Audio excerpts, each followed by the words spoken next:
Hi, I'm Olivia, and welcome to The Week That Was, a 60-second-ish look at what happened this past week at SJII ES. Start the clock. Monday was our second week back and started with the whole school morning assembly. The virtual this week, courtesy.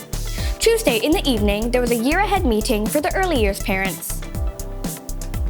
Wednesday was a quiet day as everyone was settling into their 2020 Wednesday routines. Thursday evening, there was a year-ahead meeting, this time for the middle years. Friday saw an early finish for the entire school as we headed into the Chinese New Year long weekend. On behalf of Jess, Zara, Sophie, and the rest of the Week That Was team, I'm Olivia, and we'll see you again next week.